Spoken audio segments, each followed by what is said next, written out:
Hi, I'm James Tanner, and I'd like to welcome you to Quick Views of Genealogy. Quick View, we're going to discuss digitized books online for genealogists. This is part one, understanding and finding digitized books. Digitization is the process of transforming analog information into digital information. Analog is a fancy way of saying the real item or a physical book.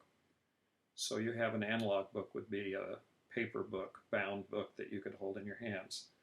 What we're doing is taking a device like a scanner and using the scanning device, making photocopies or pictures of the individual pages. This process is called digitization, when the resulting file can be read by a computer. So this is a process by getting all of the information out of the written material into a form that can be viewed or transmitted or saved on your computer. Now, books can be digitized in different file formats. In fact, right now, there's not yet a standard file format for what are called ebooks or digitized books online. There are several different formats. EPUB, which is a free open standard, PDF files, which is the Adobe default standard for many documents, Kindle or Mobi, and that's an Amazon.com program that works primarily on Kindle devices and Kindle programs. Full text, which is just another way of having a text file on your computer, and certain readers will read full text documents.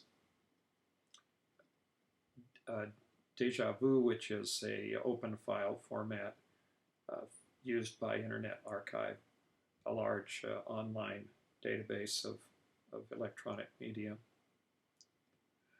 Now, for each of these file formats, the complicating factor is that there is need for a reader program.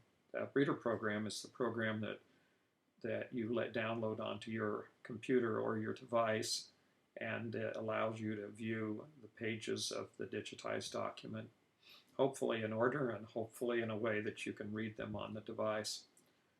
Some of the downloadable programs support multiple formats. There are so many different readers out there and apps for different, for iPads, tablet computers, Androids, all sorts of different programs that allow you to look at different types of EPUB books. Now, readers can be downloaded for any device connected to the web. So you can have a reader on your tablet or on your smartphone, your laptop, or on your computer, whichever is the more comfortable for you for reading. Not very many people would be attracted to reading an entire book on a desktop computer, even if they had a large monitor. But tablet computers have grown in popularity because of their attractiveness for reading. Many ebooks can be read directly on the web from your browser, so you don't even need a reading program. In a lot of cases, you can simply open up the documents in the programs on the databases where they're hosted and read the documents directly. It's particularly helpful for genealogists who may not be interested in either downloading the book or in reading the entire book, but are merely looking for specific information in the book. One of the main restrictions that occurs that limits the amount of electronic media that is available online are the restrictions placed on publishing information by reason of the copyright law. Most of the books online fall into various categories depending on whether or not they're subject to or not subject to the copyright. Older books, those generally before 1923, published generally before 1923, are not subject to copyright law in the United States. However, they may be subject to copyright in other countries. Copyright law is very complex, and the sum total of what we need to know about it as genealogists is that it makes some books available and others not. those books that are not available would have to be obtained either through library or through purchasing the material directly from a bookseller. Fortunately, most of the books that would be significant for genealogists are either old enough to be out of copyright, either are sold or rented, so it's not impossible to find a book that you need online in an electronic format. I found that for many types of books, especially those that I'm going to read over a long period of time, it's more efficient for me to download the book to my electronic device, either my smartphone or my tablet, so that I can read it over a period of time, and particularly so I can read it at odd moments when I have no other things to do, like when I'm waiting for an appointment or whatever.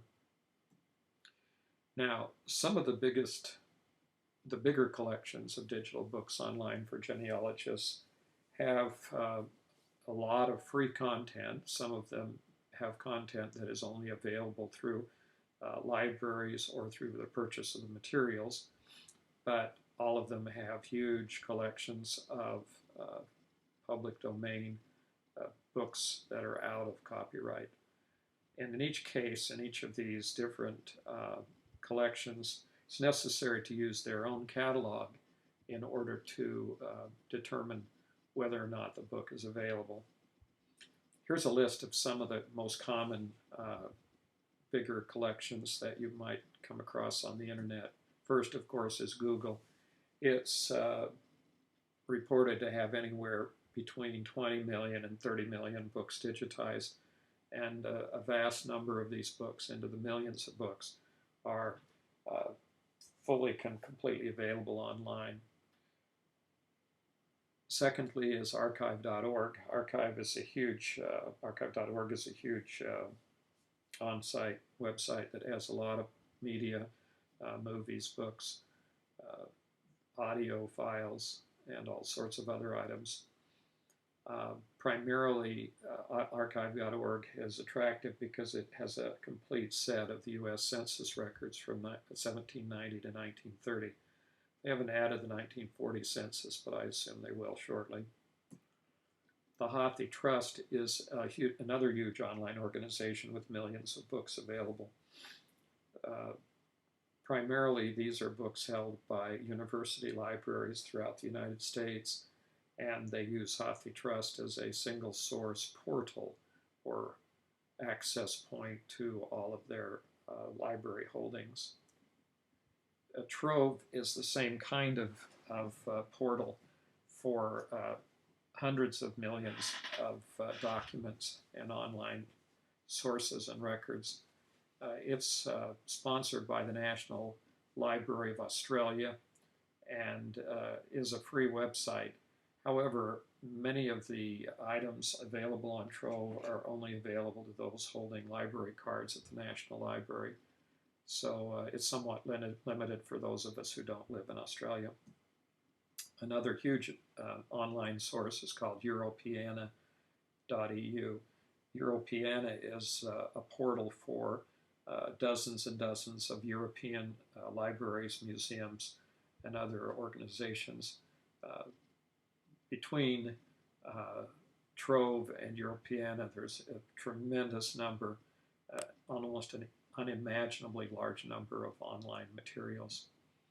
And last, we have a new website that just joined the ranks of the large online portal and providers of digitized material called the Digital Public Library of America. There are, of course, many other places to go look for digitized books on the internet. This particular presentation is part one. Part two, which will be recorded shortly, is how and where to find the digital books for genealogists. I'm going to go into those websites a little more completely and show you how you can find genealogical relevant material in each of the sites. Thanks for watching another Quick Views in Genealogy.